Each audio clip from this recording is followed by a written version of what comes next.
Beautiful people, what's up? Welcome to my show, Smith the Speaker. Please subscribe, please like, please share. Thank you for sharing some of your time this evening. Thank you if you tapped in last week to my wonderful co-host. Matter of fact, she is the host, she's the facilitator, Mrs. Stefisha. I call her sis, y'all call her what you want. You know what I'm saying? She's got a new role. I'll let her talk about that. But I'm beyond humbled and grateful for you, sis, to come on and share your wisdom with the folks. So thank you for your time. I appreciate you. Absolutely, man. It's a pleasure to be here. Thank you for having me. I always feel grateful whenever I get to spend time. Always, It's man. awesome. The vibe is Always. real. Let me tell y'all something Always. before we get it. 'Cause I know I talk a lot, but I gotta say, like, ever since I jumped into this energy in about 2019, 2020. I sat at the gym and looked into the mirror, and I said, Mom, I said, what am I supposed to do with this? And I sat there for a good couple minutes, and all I could hear my mother was saying after a while, because it didn't come to me immediately, but after a couple minutes, all I could hear her in my mind was saying, whatever you're gonna do it right, Smith. And Mm. ever since then, I just been organically just letting whatever happen. I haven't forced anything. And I remember Troy was like, Smith, I need you to introduce you to this young sister in Oakland, man. And I was like, bet, let's go. And we tapped in, and it took some time, but here we are. The energy is real, folks. And when I say that for a reason, because I want y'all to know I ain't forced this, sis ain't forced this. And here we are, man, doing whatever we're supposed to do. You know what I'm saying? So, Mm. with that, I'm juiced. We're gonna get into it, but I just want to recap last week. So we talking about the black dollar, folks, Yes. and we bought the bag. You know what I'm saying, and what's in that bag, and how do you keep the good stuff in the bag, and how do you avoid some of the bad stuff that's in that bag. So Yeah. last week we talked about taking control, and I'm not gonna go over all of them, but the one that stood out was paying yourself first. I talked to a cat the other day, Mm. Saturday night, and he was like, man, Smith, a lot of people don't understand that, like, pay yourself first, whatever it is. So that was one of the highlights. We said you tapped in about the 40-40 plan, about the 40 hours a week, 40 years in life, and then 40% of retirement. We tapped into payday loans and how abusive and destructive they are with their percentage rates. We talked about GoFundMe, credit cards, and their minimum APRs, their maximum APRs. And then before I shut up and introduce you, let you get you going, I don't know how important this is, but the Dow Jones average today is up to 0.28% to 44,000. S&P is up 0.034%, and the NASDAQ is down 0.3%. I did my financial work, since the Mm. floor is yours. Come on, let's go, Smith. Yes, Let's sir. go. I love it. So, look, y'all, I'm excited to be here. This is always a pleasure, like I said, to be in the building. To talk about the black dollar is important because, quite honestly, when we think about it, when we think about the black dollar, most people only think about Black Wall Street, right? Like they really just know that kind of lingo and that snippet. But what we don't realize is, yeah, that was a huge part of our Black history that has gotten wiped away and washed away in so many different ways. But quite honestly, like the legacy is something that is still here, and the legacy is something that should still endure and does still endure so long as we do our part. You know what I mean? So today, there are a group of young Black people who are genuinely trying to get out here and get it. I'm one of those people. I'm one of the people that every single day fight for financial literacy, fight to make sure that people have the resources that they need, fight to bring corporate to community and bridge the gap, right?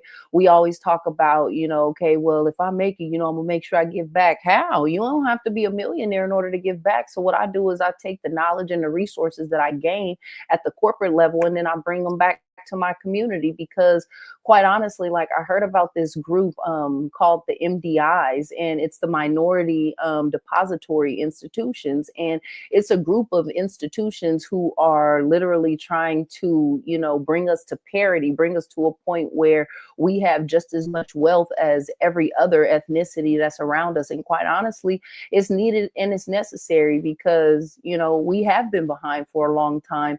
And when I think about the different barriers that we have, as a people, as a community, yeah, I could cry about it and I could be like, it's unfair, it's something that shouldn't exist. It's something that, it should be, over and done with by now. But if you think about it, we genuinely are slighted in so many ways, from our wages to our housing to our education to our investment in financial knowledge as a whole. And we make up a major part of the industry. You see what I'm saying? So when we think about where to put our dollar and how to be smart with our dollar, it all starts with education. So as Smith was saying, let me go ahead and for those of you who are actually watching, I'm going to give you my video screen so that way you can kind of see what I'm talking about, because I want you to be able to follow along with me. Um, but this is something that we have to talk about more often. We have to be willing to challenge each other at the table, on the conversation. Um we have to be willing to have that talk, even if it's uncomfortable. So what I have up on the screen, and I'm gonna read it verbatim because it's important. It says the state of Black consumers, an opportunity for growth and equity now. This is a statement that came from McKinsey Institute from Black Economic Mobility. And I'll make sure that Smith gets the link so that you can read the full article. But I thought that this statement was really profound because we as a Black people, we got a lot of power, y'all, and we just don't realize it. It says the state of Black consumers, an opportunity for growth and equity. Black consumers' collective economic power is set to expand dramatically from about 910 billion in consumption in 2019 to 1.7 trillion by 2030. Even so, they are more likely than their non-Black counterparts to live in consumer deserts and be underserved across all areas of consumption. This collection of research highlights both the social and commercial benefits of integrating broad racial equity goals into consumer businesses to better serve Black consumers. So let's talk about something. The first thing that stood out: collective power. We have collective economic power. When we put all of our dollars together, this right here seems negative, how we can go from $910 billion worth of spending to $1.7 trillion in spending within a span of 11 years. Some people say, oh my gosh, y'all overspending. Well, it's only overspending if we're not spending and doing business within the economies that serve us. Because as soon as we spend our dollar outside of our natural economies, outside of our neighborhoods, outside of the stores that are actually owned by the people who live in our neighborhoods, because some of the stores that are in our neighborhoods are not owned by the people who live in our neighborhoods, who are from our neighborhoods, who grew up in these neighborhoods, who have legacies in these neighborhoods, right? But if we were to take our $1.7 trillion by 2030 and we were to circulate it back within the Black community, then we wouldn't have to worry about always being at a disadvantage, or as the highlighted sentence says, that we are our non-Black counterparts, we live in a consumer desert compared to them. For instance, in deep East Oakland, there is only one grocery store within a 5-mile radius of East Oakland. And when you think about how many families live in this area, there, say for instance, is literally only one public high school that serves the entire area, right? So when we talk about being underserved, but we are over consumers, we're not consuming within our own neighborhoods. We're going outside of our consumers because we're underserved in our own community. There's nothing for us to buy of value within our community that we can afford and that will be good for us. So we go outside of our communities, we spend our dollars, and then we ultimately put somebody else at the helm of our financial future, right? So I wanted to start off with this because I needed to bring perspective to what it is that we're doing. And quite honestly, I also need to go on do not disturb. So at least that way I don't keep buzzing, right? But when it comes to doing what we need to do with our black dollar, I encourage everybody, get educated. Every single day we pick up our phone and we look at something that is a video of, I don't know, something on Instagram. Why don't we go to Wall Street Journal? Why don't we go to the business and finance section of the SF Chronicle or the New York Times? Or why don't we pick up something that's genuinely going to feed us, like genuinely feed us knowledge that we can utilize? Because think about it this way. Had I learned what it is that I'm about to share with you, and let's say I had learned it before I graduated high school, so before I had the opportunity to access my own credit, right? Because we all know somebody that had access in their credit, had credit in their name before they even knew that they could get credit, right? So when you think about how we look at interest rates, how we look at credit, how we look at all of these things, we're not taught at an early age in economics class that these are things that could actually benefit us if we utilize them the right way. We're just taught that, okay, if you get $10,000 in credit, that's 10,000 extra dollars that you have. But nobody ever tells you, okay, well, if you get this $10,000 in credit, how should you be paying it off? What interest rate should you be looking for? How should you be using that credit so that it can ultimately benefit you long term and not just short term? So when I think about the information that I share with community as an educator, as now a co-principal of, an independent high school, as a financial advisor, as a commissioner on the Budget Advisory Commission for the city of Oakland, when I think about how I share information, I try to break it down to the simple. So things like the rule of 72. The rule of 72 is a simple concept that helps you understand how long it's going to take your money to double. That's the front side of the quarter. The back side of the quarter is that the rule of 72 is also going to show you how long it's going to take for your credit card balance to double if you max it off, don't pay it out. So let me talk to you about the front side of the quarter. The front side of the quarter says, okay, let's say you walk into a bank. Naturally, you walk into a bank, it's to do normal transactions, your checkings and your savings account. But on that one-off occasion, you come across a couple extra dollars and you're excited, but you're also a little nervous. You don't want to put it in the checkings and the savings because you're like, I really want to do something with it. So you walk over to the other side of the bank. You say, hey, can I sit with a banker? And they say, yeah, absolutely. How much money do you have?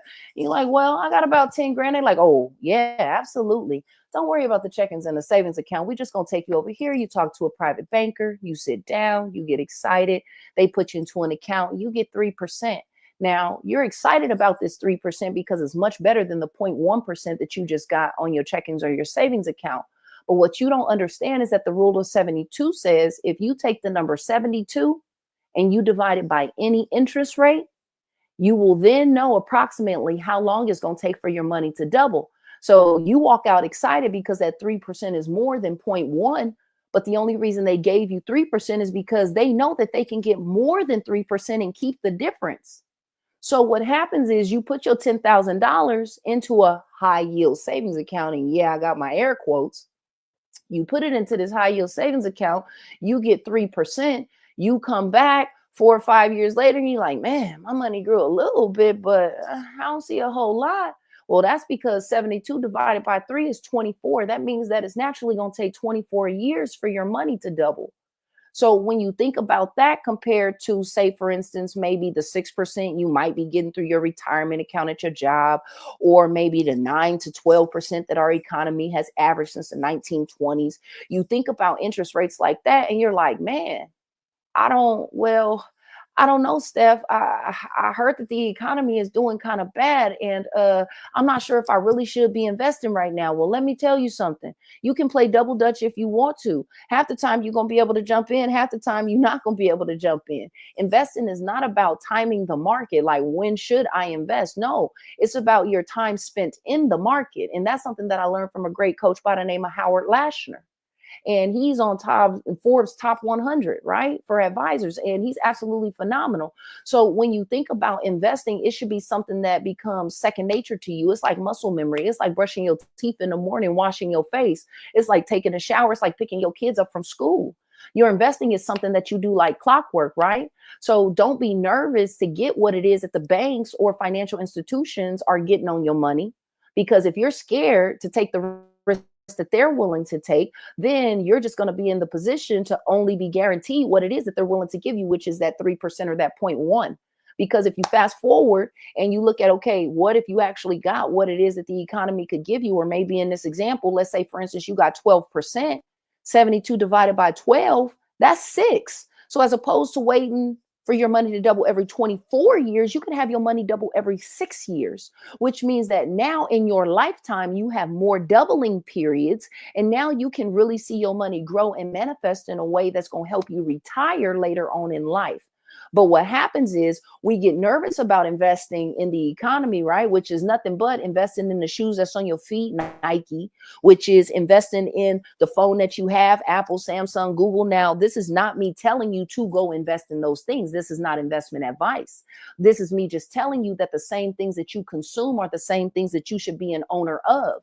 Because as that company makes money off of you being a consumer, you should also have the opportunity to make money as an investor. So all I'm saying is that if a company, a bank, can take your money and invest it into the economy and get 12%, and over the lifespan of 48 years make $2.5 million off of your 10,000, and then kick you back 40,000, because that's what your 3% got you. 72 divided by 3 gives you 48. That means that now you took 40,000 when in fact your money really grew to 2.56. So what are we allowing to happen in our space if we don't control our black dollar?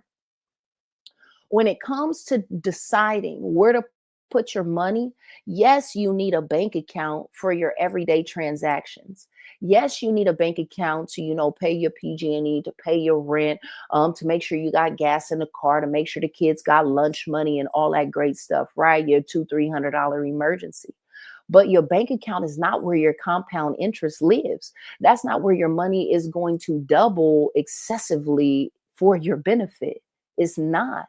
It doubles and grows for the benefit of the institution that's keeping it safe for you. There go my air quotes again, right? But at the end of the day, you don't put your money in the bank with the intention of growing it, because banks are meant to save your money, whereas an investment firm is meant to grow your money. Investment, the difference between investment and saving is that a savings account is meant for you to put your money away to be kept safe, so that when you go back and get it, the amount that you put away is there. When you invest with the expectation of putting your money towards a product and instruments, something of that sort, something of value. And when you come back to it, it has grown. That's an investment, right? So when we are thinking about what to do with our money, when we're thinking about how to set up our financial future, this is something that we genuinely have to be cognizant of, because the times that we have $100, $500, $1,000 run through our hands, and we don't decide to take a portion of it and put it away, or we say, okay, we're going to put it away, but I'm going to put it away in my savings account so that I'll always have access to it. Well, now you're probably going to chip away at it. Whereas opposed to if you put it in, say, for instance, a money market account, out of sight, out of mind, now you might get a slightly better rate of return. And even if you didn't, at least you're not touching it and it's actually there for an emergency, right? But overall, you want to look at, okay, how important is it for me to get the rate of return that I deserve? Well, let me help you understand. If you've ever had $1,000 at one time. And let's say, for instance, when you first had children, if you already have, or maybe you plan on having children, or maybe you have something that you're saving for, it might just be retirement. Let's say you take $1,000 today and you put it away, or you took $1,000 at the time your child was born and you put it away. If you put it away at 9%, which is roundabout what our economy averaged since 1920s when it comes to you investing in the global economy, you can look at figures of over $400,000, right? Now, that's just assuming that the economy is always that it continues to do what it's always done.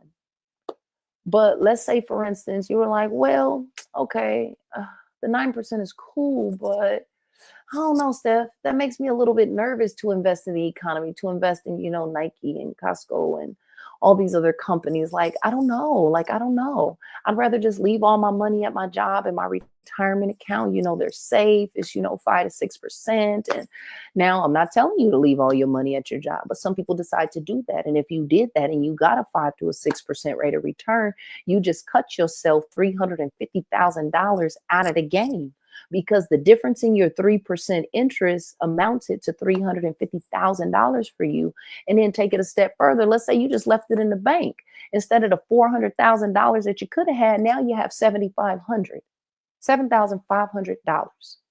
So when you think about how important it is for you to actually pay attention to the rate of return that you're getting on your money, it's very important.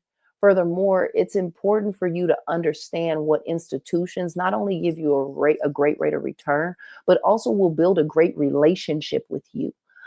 Building a great relationship with your financial institution can have a lot of benefits and, quite honestly, a lot of different values, right? From being able to get a solid loan for your first house, to being able to, bundle that with great auto loans for the car that you might want to get, even though you should pay cash for it. There's so many different advantages that you have just from being, a loyal member and things like that. But you also want to consider, outside of my bank, what could I be doing, right? So take $100 a month. And let's say you were looking at $100 a month. Just by doubling the interest rate, you quadruple the amount that you have saved. Let me say this again. As you save and invest, when you invest, if you double the rate of return that you are getting, you will quadruple the outcome in terms of money that you have saved or invested. So, for example, if you have $100 and you're saving it every single month, every year, right? If you're saving it at 4.5%, so you're above inflation, right? But you're not at what the economy averages, no big deal. Your $100 a month over the span of 45 years is going to yield you, hypothetically, $175,000, right? But let's just say, for instance, you double the interest rate. Let's say instead of the 4.5%, you get 9%. If you're getting 9% on that money, that means that now instead of 175,000, you're going to see 745,000, 750,000. So instead of, say, for instance, $250,000, you're going to see $750,000.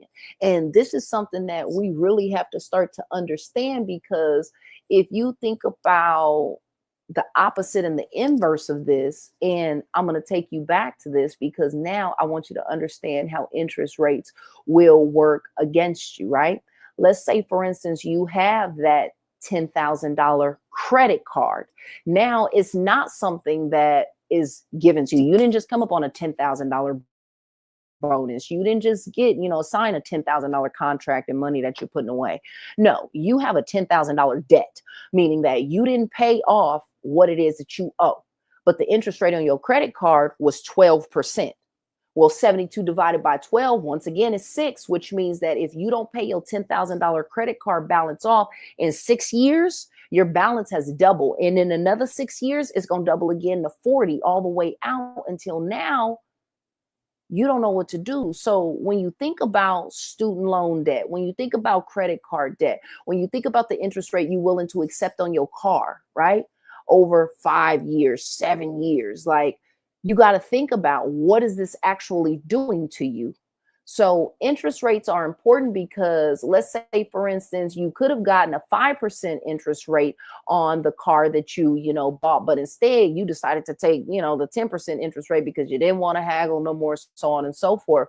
Well, now consider the balance that you owe if you don't pay it off in due time. Now you're looking at quadruple, 3 to 4 times what it is that you would have naturally owed simply because you were willing to take the higher interest rate just to get out the door. So when we consider what to do, once again, with our money and how we spend it, nobody can tell you how to spend it, but you can do your research and you can understand where your touch points are of how to support your own community. Now, I'm not telling you you have to go to any of these banks, but I am telling you that you should be aware that they exist. When it comes to Black-owned banks, owned and operated, I'm going to read down the list. You got Citizens Trust Bank. You got One United Bank, Broadway Federal Bank, right? You got the Harbor Bank.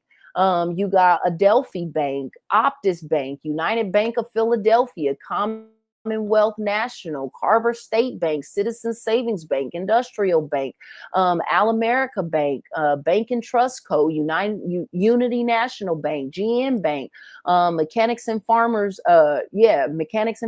Bank, First Independence Bank, Greenwood Bank. You have options, right? So these are all banks outside of your natural investment firms. Yes, you have Primerica. Yes, you have Fidelity. Yes, you have Invesco. Yes, you have Franklin Templeton, which are investment firms, right? These are banks that I'm talking to you about. Banks where if you're going to get your financial future on track and you're going to at least start baseline, and you want to be conscious of your Black dollar and where it's being spent, you want to consider, okay, are any of these banks close to me? And the reason that you want to consider if any of them are close to you is because if you can go in and you can build a relationship with, the people who are in these banks, and now you can have good banking principles and, habits, and you can put your money away consistently. And, after you get paid from your paycheck, you have a portion of it transferred out to your Roth IRA, which is your tax-free retirement account. And you start to do all of these things. Now, when it comes to thinking about, okay, what next? Now you can talk about investing, right? And so I just encourage you to do your research behind, how you want to build your foundation, because when you think about your money, why it's important, and specifically your Black dollar, why it's important, you want to put your money into an ecosystem that's going to support the next generation of Black entrepreneurs. Because if you think about who would support your big idea, you might have one right now. But ask yourself, who is really trying to support your idea? Who's really knocking at your door saying, hey, I got a $250,000 grant for you, not a loan. I got a $250,000 grant to make your dreams come true. If you can put it on paper, show us how it's going to work, give us a social impact plan, not a business plan, because businesses don't benefit everybody in the community, but social impact plans do, right? So we give you a $250,000 grant. We gonna really help you build out community, and we gonna put you in a position where now you can fund the next generation of Black entrepreneurs to be coders, to be architects, to be designers, to be painters, to be interior decorators, to be cosmetologists and barbers, and to be all of these things, right? All because you put your money into an ecosystem that's consciously focused on supporting the next generation of people who look like them. You see what I'm saying? So when we're conscious over where we put our Black dollar, we really serve the communities that we come from. And then we can move on to break the generational curses, because think about it. If you can break the curse of not being left a legacy, right? A financial legacy. If you can break the curse of not knowing, how your parents or your elders were going to be laid to rest or buried, because nobody left, a succession plan behind for business. Nobody left a final burial plan behind. Let's break those generational curses, right? If you can break the curse of working the 40-40-40 plan, and you can now transition into, independent contractor, and maybe in this lifetime, you don't get the business full-fledged booming, but you leave the succession plan behind. So now next generation pick it up. You can break the generational curses to always be dependent on someone else, to be dependent on social services, to be dependent on EBT. And I'm not saying these things are bad, because quite honestly, I grew up a portion of my childhood on EBT until my mom decided, you know what, I'm gonna be a college graduate. I'm gonna go work for juvenile hall 20 plus years and retire. I'm gonna go work for the prison. I'm gonna do all these things. I saw my mom break that generational curse. You see what I'm saying? Like, I saw it. I saw it in real life. And when I look at that, it's like, we don't have to be stuck. We don't have to be stuck, y'all. We can close the gap. So earlier, I mentioned exactly this: the wages, the housing, the education, the investments. We can close the gap on our knowledge that we don't have, right? Quite honestly, we got to come to parity. And even quite honest, we got to gain the advantage, which is the Black privilege. So a lot of people say, Steph, we always talk about how white privilege is bad. Yeah, but I'm going to talk about creating some Black privilege. And I say it, yes, with some humility, but also with a whole lot of courage, because what I do know is that sometimes when our younger generation can walk into a room and they see someone who looks like them, they automatically are a little bit more confident. They automatically stand a little bit taller. They crown sit a little bit straighter. They talk a little bit clearer. They project, they articulate, right? Or maybe they just relate and they can be themselves. They can lay back and say, you feel me? And I really feel them. And I don't take it as disrespectful. It's like, no, I feel you. You see what I'm saying? I can create Black privilege to the point where you can be yourself, exist in a space, win in business, win in life, win in family, right? But it all starts with understanding and being conscious and aware of where we spend our money, how we spend our money, how we plan out our future, and how we plan out our today and tomorrow. So, what I'll say to that is, when we look at how much money we spend, as a community, when we look at how much money we spend, we have to genuinely understand the concept of how money works in the economy and how it's not meant to work for us. It's genuinely not. And if you watching with me, what you'll find is that in all of the information that I'm talking to you, you can always go back and you can look at the presentation slides. Like, you can look at them, you can pick through the information that you need. But the information is just the information, y'all. It's not valuable unless you use it, right? We always hear, if you know better, you'll do better. And for me, I saw my mom do better. I saw my dad do better. I saw them become owners of their first property. I saw them then go buy a rental property. I then saw them buy land. I saw them lose a property. I saw them buy another property.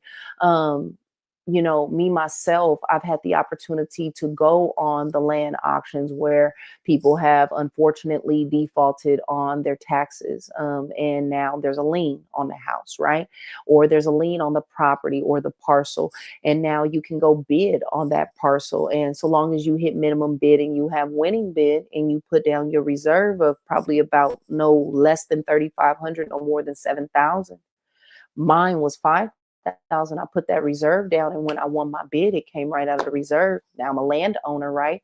There's a lot of different ways to become an owner and not always be a loaner. So being a loaner means that we're renting forever, right? So we're renting our car, we're renting our phones, because we are paying that monthly payment to pay the phone off on the monthly bill. But then when the new phone come up, we willing to say, okay, let me trade out this perfectly good phone for the new version so I can go stunt when I go out, right? You still a loaner though. You're not an owner.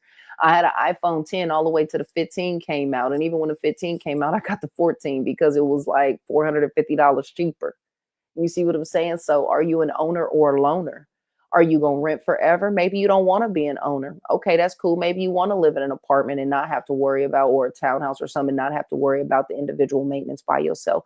But do you have something else that brings you in income so that the rent that you paying really not coming out of your own pocket? Are you an owner or a loaner? These are just things to consider, right? Do you have maybe an investment account where you've been saving money over time? So now it gains interest, and that interest that it gains is enough to pay your rent. So now you really are living rent free because it's just the interest that's paying out for you. What are you doing for yourself, right? So when we think about owners in the economy and when we think about loaners in the economy, I want you to think about what role that you play. Typically, when we find ourselves out in the economy, most times We are the loaner. And not only are we the loaner, there's somebody in between us and whoever we loaning from, or whoever we're trying to gain advantage with, right? So, for example, when you walk into the bank with your money, with that $10,000 that I talked about earlier, and you think about investing that money, what you don't think about is, okay, when I literally transact and I give y'all this money, whether it's physical $10,000 stack or whether y'all gonna transfer it out of one account to the other, when that money makes it to y'all, do you ever sit back and think about, like, what does the bank do with my money? I want y'all to ponder that for like 5 or 6 seconds. Like, what does the bank do with my money? Is it in a vault? Is a supervisor keeping it safe? Is it all digital? Do the vault get wiped out at the end of the week and all dollars just get kept enough on hand, like on an average? Like, what happens? Do they loan your money out? Have you ever seen the ads when you walk into the banks, the credit unions, different financial institutions, and they got the big banners? And it's like, get your home loan now, 8%. Get your car loan now. And they got all these different things, right? If you think about it, you put your money in the bank, right? You walk it through the front door and the bank walk it out the back door. Your only expectation and promise was that when you put your money in the bank, it's FDIC insured, meaning that what you put in is what you can get out. And if for whatever reason that bank get hacked, get taken advantage of, there's a scam, some type of scandal, you're going to get back up to 250,000 or 500,000 if you're married, and you got some other rules and regulations in there that'll get you a little bit more, right? But at the end of the day, it's just to keep your money safe. So if you have money sitting there, the bank loan your money out, invest in the economy. I want you to go look at the S&P 500, the top 500 companies in our economy. And I want you to look at what companies are investing in those companies. What you'll find is that you have our major banks that are investing in other investment firms and other banks, and also companies within the top S&P 500, the top 500, right? So what you have to consider is, like I said, when you walk your money in the front door, they walk it out the back door. They go invest your money into the economy. They make a really, really awesome rate of return. And then what happens is they kick you back the pennies, like we described in the rule of 72, right? So some people say, well, Steph, what you want me to do? Like, I gotta have a bank account. Like I have to be able to have my account to be able to do the things that I need to do. Well, yeah, you do. Like, you really do. But can I encourage you to not keep the majority of your money at the bank? Because when you keep the majority of your money at the bank, you subject yourself to the 1% or less, right? So let's say, for instance, you put your money in the bank, you put $10,000 in there, but then you pay $25 in taxes because your money gained, 25 $25 in interest. And then so now you're looking at having to give that up, but then also you had inflation hit. So now when inflation hit, that's another 3% of your money gone. So then when you look up, you actually have less than what you started with. So not only did you not make any money, you lost money by leaving your money in the bank.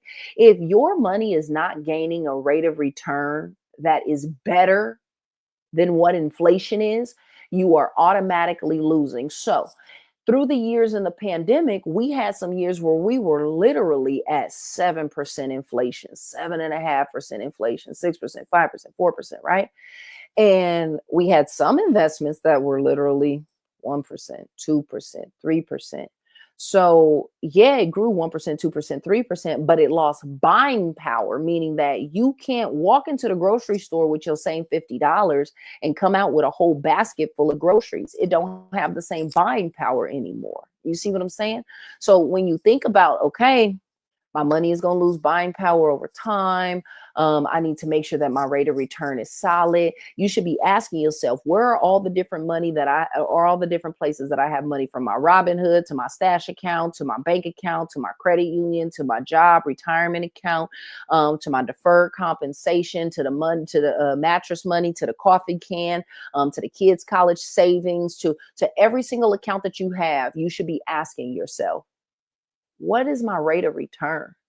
And then for every debt that you have, you should be asking yourself, what's the interest? Like, what is the interest rate that they are charging me on this credit card, on this car, on my house, on the Rent-A-Center furniture, on my phone, on all of these things? Like, what am I getting charged?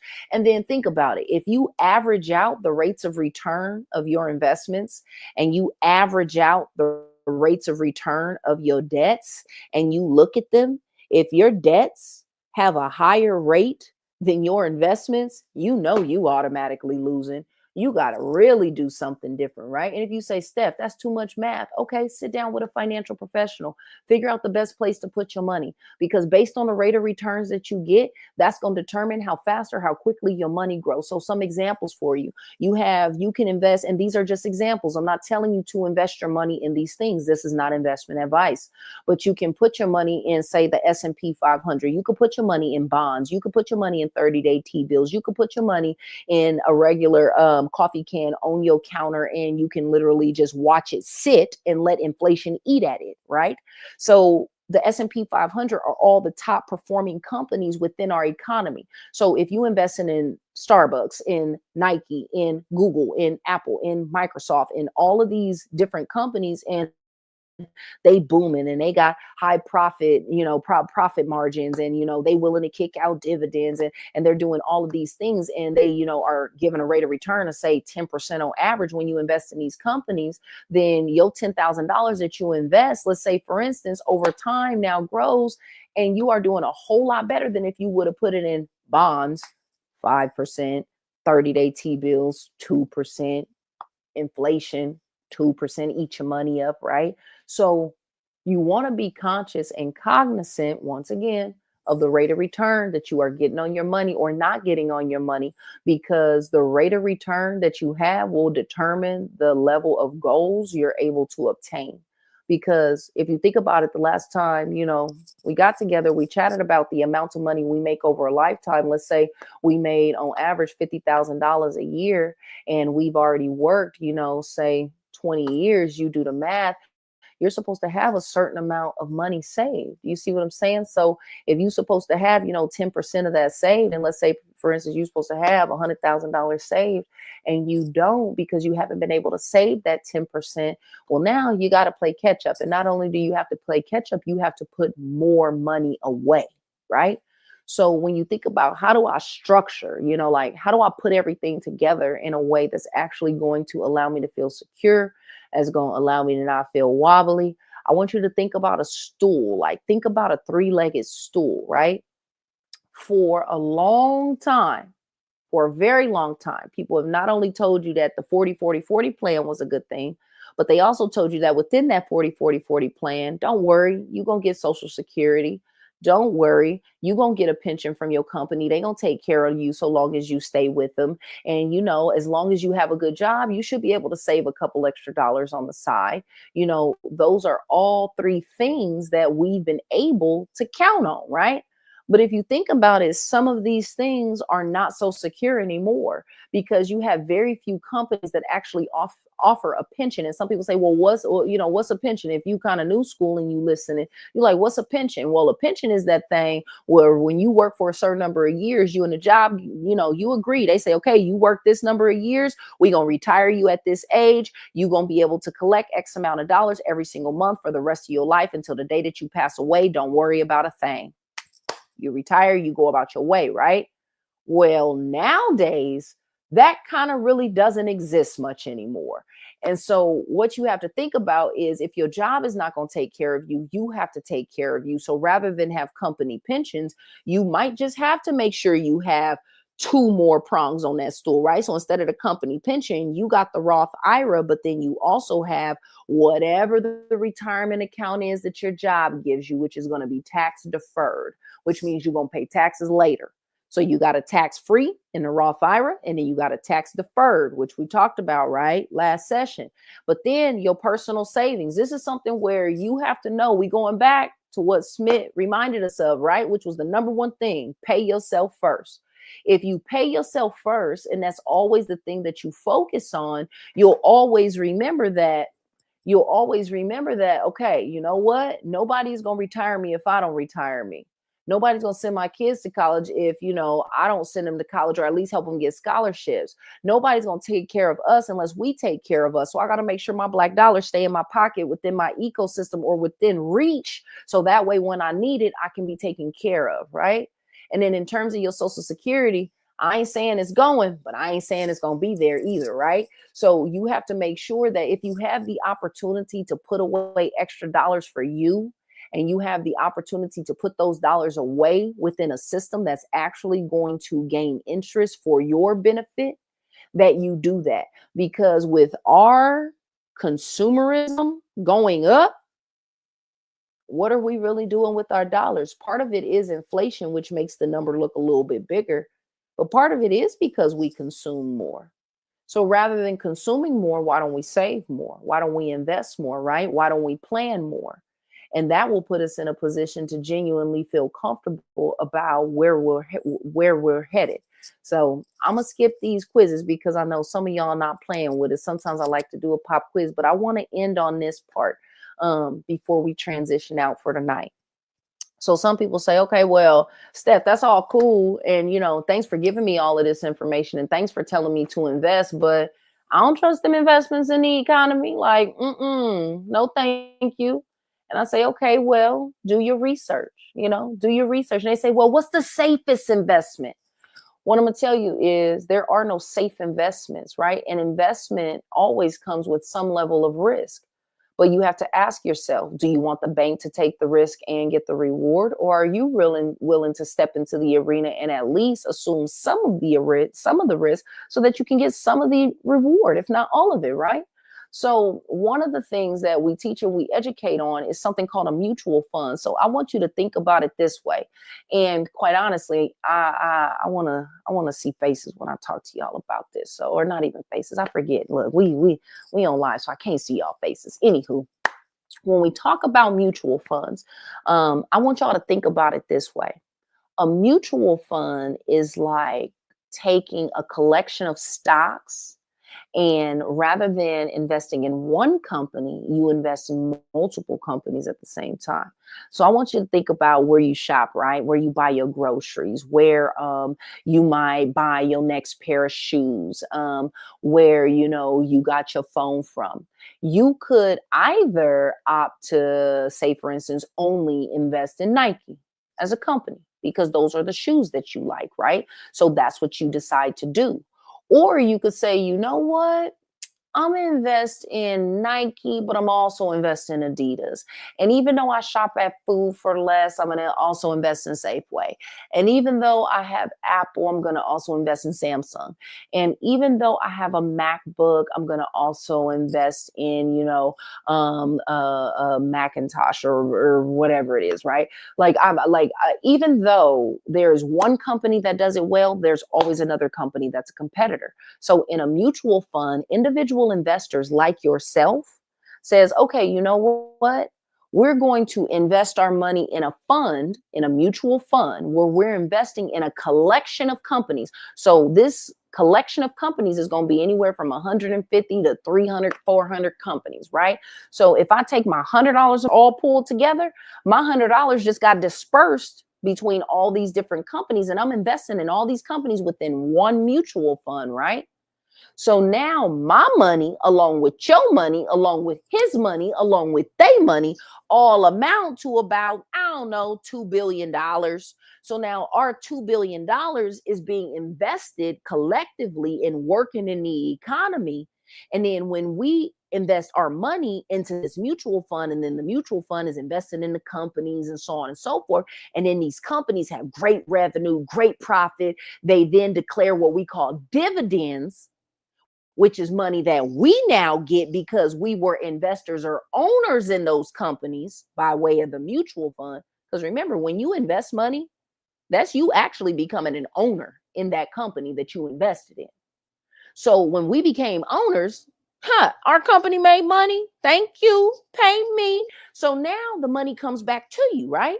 You and all the other people who pooled their money together. Now, is there a chance that that company might not make a profit and all the other companies within the mutual fund might not be profitable this month, this year, so on and so forth? So your mutual fund performs negatively? Yeah, that's a possibility. It happens all the time in our economy, which is why it goes up and down. But next session, we're going to talk about why dollar cost averaging or investing consistently is the advantage when the economy is going up and down. And while we don't time the market, we have time in the market, because when you invest consistently in things like a mutual fund, you have the opportunity to now get the average cost per share, not the highest, not the lowest, but the average, which always works out to be cheaper for the purchaser in the end. So, when it comes around to it, y'all, you have a lot of different ways that you can save and that you can invest. But if you think about it, your 401k through your job, that's a mutual fund. Your 403b, that's a mutual fund. Your 457, that's a mutual fund. It's a mutual fund. It's a collection of stocks that you investing in all at the same time. So go look at what you investing in through your job, and you're going to be able to see you investing in a collection of things all at the same time. Okay. So when we start next week, I'll give you a glimpse. We're going to start with investing with professional management. And the reason being is because you can do it by yourself. Yes, absolutely. Absolutely. Positively. But when it comes to investing, you want to put yourself in a space where you have somebody to ask, because naturally what happens is you go into your break room at your job and you fill out the papers, you turn it in, and then nobody follows up with you until next year when it's time to renew.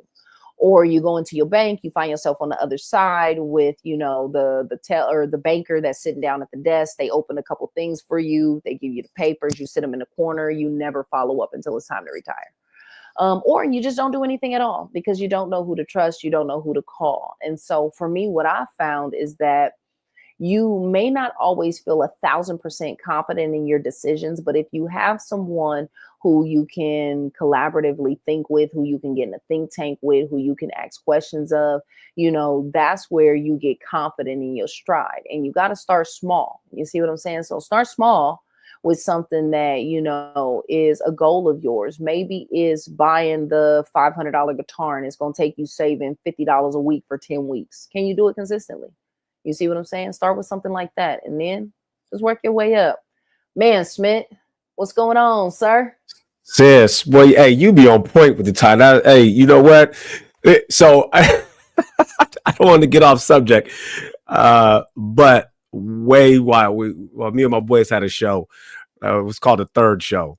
Okay. And one of our topics was like Black people in this whole construct of time.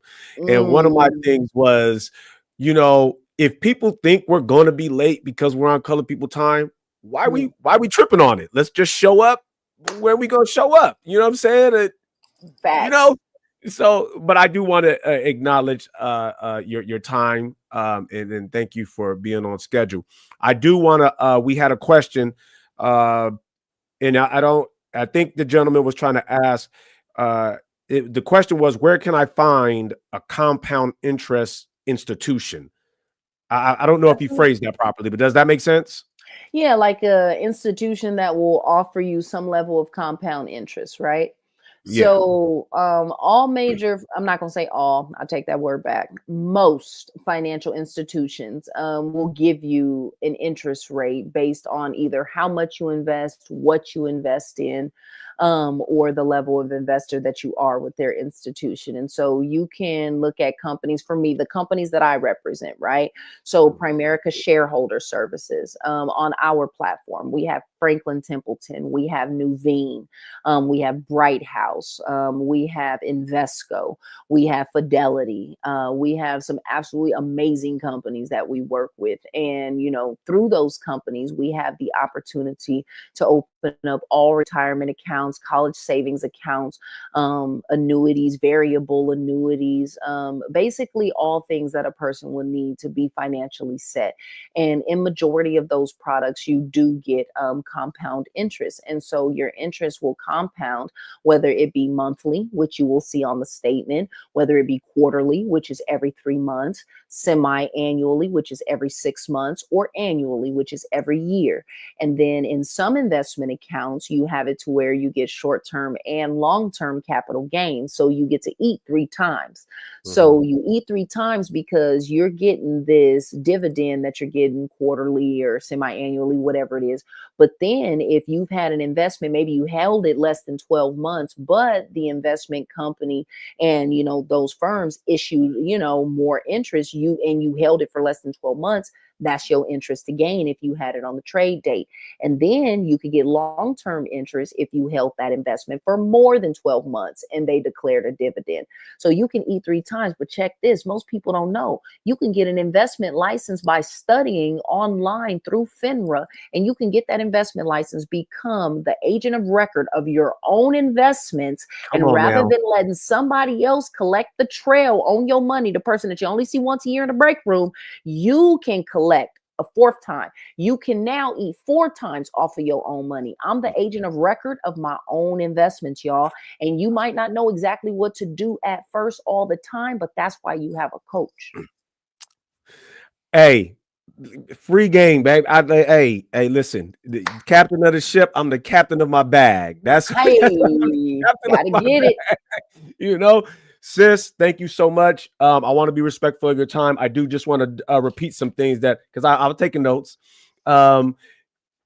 This investment is second nature. I've been saying this since I started coaching football. Excellence is a habit. And you pointed on some things like breathing, like brushing your teeth. I've been saying that to my football players since I've been doing this 30 years. Excellence is a habit. Investment should be a habit in order for us to become excellent with our bag. Yes. Under that, you had said something. You didn't say it this way, but this way I interpret it. Scared money don't make money. Because you said, come on now. as you said, hey, I ain't really got it like that and I don't trust them. Listen, hey, like I said, white folks been playing with scared money for a long time, and they just go and jump in 2 feet to the deep end because because scared man can't win. About the black banks, I do, and I have been a standing member of One United Bank. I'm proud to say. And then what was it? Oh man, what was it? Oh, when we talked about, I love this part. You said create black privilege. Yes. A lot of what we're trying to do in our society, it doesn't matter what age you are. And I had said this, sis. Actually, I'm gonna send you what I wrote. I was invited to be one of the first speakers here in Vacaville when they had their first MLK Day. And part of that, I want me and my most beautiful. We want the privilege that white parents have, not to have to react when you hear a siren going off and your children ain't in the house. That's the privilege we want. So when we talk about privilege, it comes in different. We want the same privilege you have in education. We want the same privilege you have in the financial institutions. We want the same privileges that you have in everyday life. So I want to make sure that I pointed that out. Sis, you are amazing. You are wonderful. I love to hear you talk. I love to listen to game, man. And I can't thank you enough for coming on and sharing. All right. Absolutely. It's my pleasure, man. I look forward to being right back here next week. But next week we Monday. So make sure everybody make note of that. Same time, different day, y'all. So look, you only got 7 days to rest. You got 6. All right. Say that. Look you at got 6 days. I was gonna get there, beat me to it. Sis, enjoy your evening with the fam. Give them a hug for me. I love you and I appreciate you. Just like Sis said, next week, folks, we here on Monday at 6 p.m. I know I got someone listening in Florida. So I know y'all 3 hours ahead is 9 p.m., but it's still going to be on Monday. The next 2 shows are Monday, 6 p.m. Pacific Coast time. Again, subscribe, like, and share it with some young folks, man, because again, to create the privilege, we can just do our part, but young folks got to get involved to do their part. You know what I'm saying? Because their money is just as valuable. Mhm. Hey, when you go to give money, when you give over that $20 bill, they don't ask your Mhm. age. They don't ask your age. They just go ahead and take that money. You know what I'm saying? So, black Yep. folks, you know, I love you. Young people, you know, I love you. Get involved. Listen, before I go, You know it. To the have a people. question, have a conversation with somebody that don't look like you. And if you shut up and listen, you just might learn something. Black folks, you know, I love you. We out.